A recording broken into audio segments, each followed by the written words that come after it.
tudo prova a inocência dessa mulher. Tudo prova que de fato ela não estava atentando contra o seu filho.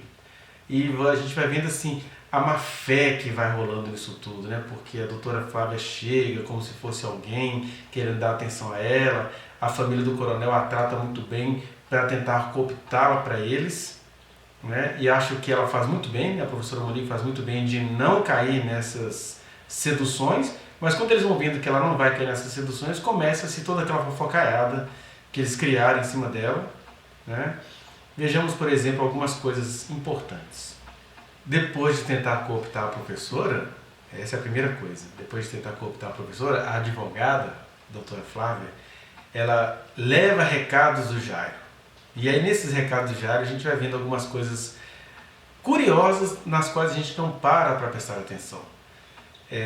Primeiro, o Jairo vai dizer a Monique, pela Flávia Frois, que a ama, que ainda quer recomeçar com ela, que quer continuar com ela, e a professora Monique resiste isso tudo, que ela vai dizer, eu nunca mais falei com esse cara depois que a gente foi preso, e ela foi descobrindo que ele era, então, mulher sadia que ela não tem nada que falar com ele mesmo não.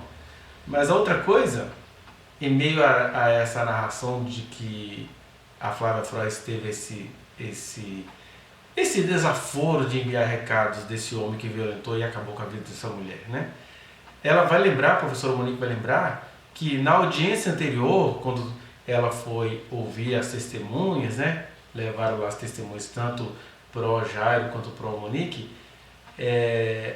diz que o Jairo ficou a audiência toda sussurrando no ouvido dela, ele estava de máscara, e falando que a amava, ameaçando os advogados dela, falando que se eles pegassem ela, se eles comessem, né, ele usa essa expressão, se eles comessem a Monique era dele, que eles iam se ferrar com ele, e vai falando essas coisinhas todas, né? E tem uma outra coisa também, a professora Monique lembra que a doutora Flávia Frois disse a ela que o Jairo estava ligando para ela de madrugada, quer dizer, Jairo preso ligando para a advogada. Presta atenção que esse homem está tendo vida boa no presídio, pelo menos vida menos pior do que a da professora Monique, que está lá sendo torturada e tem gente abafando esse negócio e tem ex-marido aqui fora falando mal dessa mulher. Então, escapa isso, né, que o Jairo está lá ligando da prisão para a advogada, tal advogada que deixou essas coisas acontecerem. Mas alguém pode perguntar assim, tá, mas para que a gente precisa saber disso? Porque esse processo que após a morte do Henri, que também foi uma perda trágica para a mãezinha dele, acabou também se tornando um processo de pura misoginia contra a professora. Porque o que a gente tem aqui? Um homem que faz o que esse doutor Jairinho, né, que na verdade o senhor Jairo, fica fazendo com a Monique, mesmo ela estando arruinada, presa, correndo o risco de morrer, o homem que faz isso, ele está contando pra gente que ele é um homem que não presta. O problema é que a sociedade normaliza isso, né? Ah, não, ele pegava muitas pessoas, ele fazia, ele acontecia. Mas isso em si já está contando pra gente que esse cara não presta. Porque o homem que estava namorando com outras enquanto estava com a professora Monique. Aí tá vendo a professora Monique presa porque ele mente. Ele sabe o que ele fez com o pequeno Henri, mas não vai confessar. Quer dizer, tá vendo a ex-companheira se ferrando, não vai confessar, coisas, não tem nenhum pingo de honestidade, nem amor, nem nada por ela, e depois começa a falar que vai ter uma vida junto com ela, que vai fazer isso, que não é pra ninguém comer ela, essa coisa toda, está contando pra gente que ele é mau caráter. A gente não precisa nem investigar se ele fez algum mal ou não fez ao Henri. Pode até ser que tecnicamente ele não tenha a intenção de matar o menino, mas ele é um homem mau, porque um homem que faz isso com uma mulher que está toda queimada pelas fogueiras dos moralismos deste país. Aí o cara faz isso no tribunal. Esse cara não presta, gente. Ele não presta. A professora Monique, ainda bem que ela não está caindo nisso. E aí temos uma outra coisa ainda que é revelado nesse tipo de coisa, que a professora Monique, ela está numa situação tão complicada que até quando ela está tentando relatar isso e pedindo socorro em relação a isso, coisa que a juíza vai tentar fazer, né?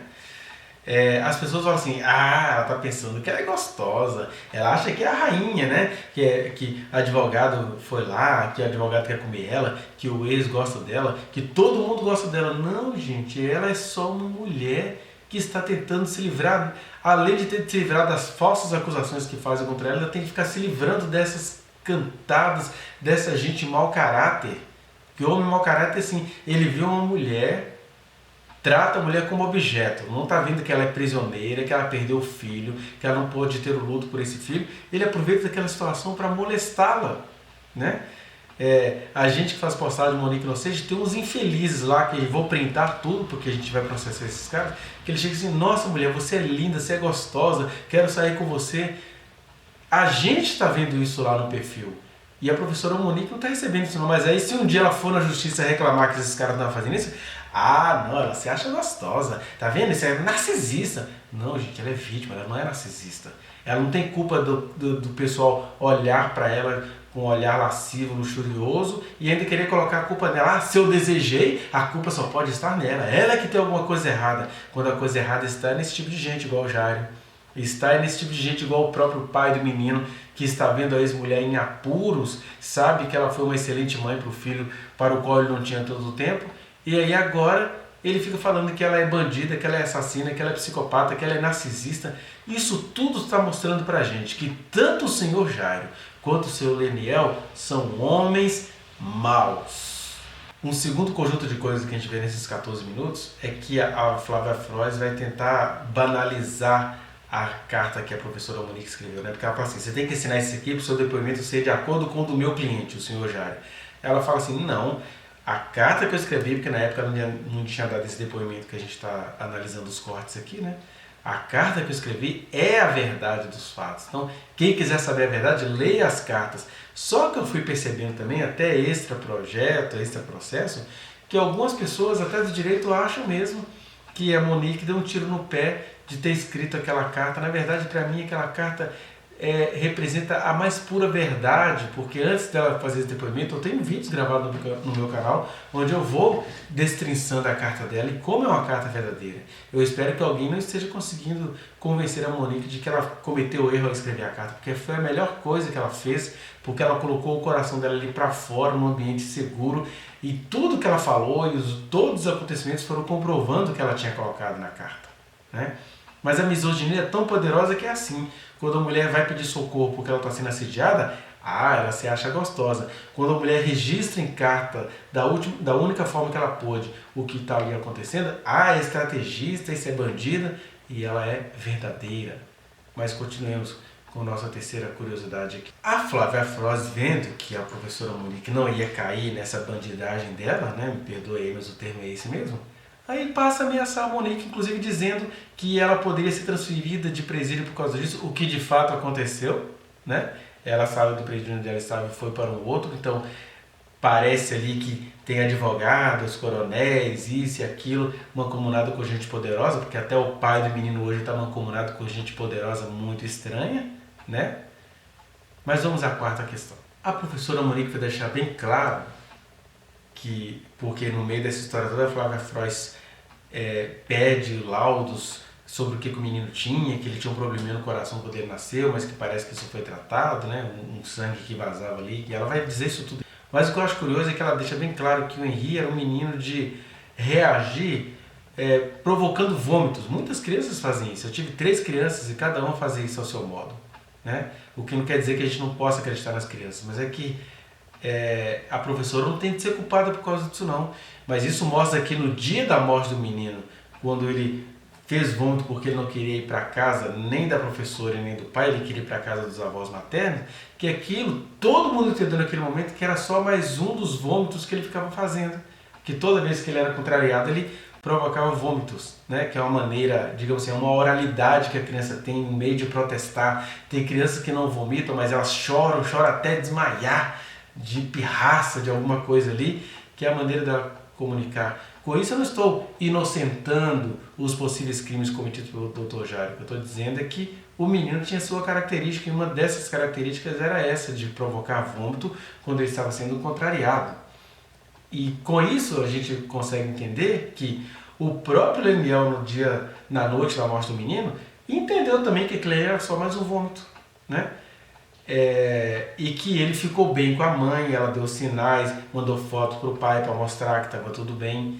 Então as pessoas pegam isso para falar, o menino estava vomitando e ninguém nunca entendeu isso, mas o menino faz isso desde que ele começou a se comunicar como criança, né, a partir do seu 2 anos de idade. Então não era fácil a professora detectar o que significavam aqueles vômitos, por exemplo, né? Ela vai contar que toda escola que ele ia, ele vomitava, via o muro amarelo de uma escola e já começava a vomitar, e ninguém conseguia realmente entender o que pudesse estar acontecendo. Todo mundo entendia que era porque ele não queria ir àquele lugar, porque quando ele não ia ficava aliviado, né? E a professora Monique, nesse caso, ela era marinheira de primeira viagem em vários aspectos. Ela era o primeiro casamento dela, aí depois foi a primeira vez que ela casou ou se juntou com alguém que não era do casamento dela, era o primeiro filho dela, então nem tudo ela conseguia realmente saber nesse sentido, não? Depois ela vai dizer que o coronel Jair enviou um pau-mandado lá, um agente de segurança, para dizer para ela, você tem que ser grata ao coronel Jairo. Quer dizer, intimidando a professora para ela entrar nos esquemas aí, né, da família do coronel Jairo. Isso é muito triste. Eu até entendo que eles estão fazendo aí algum trabalho que vai mostrar que talvez o Jairo não seja esse homem tão cruel, mas eles quererem colocar a professora Monique no meio disso tudo para fazer parecer que ela seja mais cruel, que é a vontade do Leniel também, né, que é que ela seja castigada em dobro, sendo que ele sabe que ela como mãe agiu muito melhor do que ele como pai. Alguém fala assim, mas a criança está morta porque as pessoas ignoram as tragédias da vida. A gente pode estar exercendo um excelente trabalho e esse teto agora cai na minha cabeça. Isso é sinal o quê? Que eu tinha uma maldição? As pessoas têm que parar com essas interpretações moralistas, né? É igual na atividade, uma mulher não conseguia ter filho, todo mundo já achava que ela tinha alguma maldição. Não, gente, ela só tinha um problema orgânico. Aí agora uma mãe maravilhosa perde o filho, ela é bandida. É muita covardia isso de vocês. Acho importante a gente verificar esses detalhes. E ela vai dizer assim, né, que ela não iria mais se calar depois que ela saísse da prisão. Então a gente interpreta, nós apoiadores dela, a gente acaba interpretando que algum conselho, alguém de fora a fez ficar um pouco acuada enquanto ela esteve solta. Até porque quando ela começou a responder às mentiras descaradas de seu ex-marido, tem gente no Monique Inocente que sai do perfil porque não querem que a gente fale mal do ex-marido e na verdade a gente nem está falando mal, a gente está fazendo esse contraste. Quais contrastes? Quer dizer agora que para o Leniel sair por aí como defensor de criança, ele vai fazer isso esmagando uma mulher que ele sabe ser digna? Esse contraste alguém tem que fazer. Segundo contraste, quer dizer agora que para ele ascender a política e fazer políticas, ele vai fazer isso mentindo, esmagando e arruinando a vida de uma mulher que ele sabe que é digna. Então alguém tem que apontar isso. Se você vai sair do perfil ou vai deixar de me seguir no YouTube ou no Instagram, lá no Monique Inocente, é porque você é a pessoa desonesta que não sabe examinar as coisas. Quer saber da bondade do Leniel? Examine-o de perto. Quer saber realmente se a professora Monique é uma pessoa má? Examine de perto que você vai ter surpresas sobre os dois lados da questão. Mas quem não gosta da verdade se retira e sai por aí babando amarguras. Mas enfim, tem muita coisa importante para vocês entenderem aí. E que a professora Monique continue firme e forte para que um dia ela possa pôr a boca no mundo e toda essa farsa ser desmascarada, porque ela é a única parte verdadeira dessa imensa farsa jurídico, político, misógina que caracteriza o nosso país. Muito obrigado pela sua atenção. Vá no link que está aqui na descrição e acesse a reflexão na íntegra. Não se esqueça de dar o like nesse trechinho de vídeo, compartilhá-lo e se inscrever neste canal, apertar o sininho para você receber as notificações. Muito obrigado.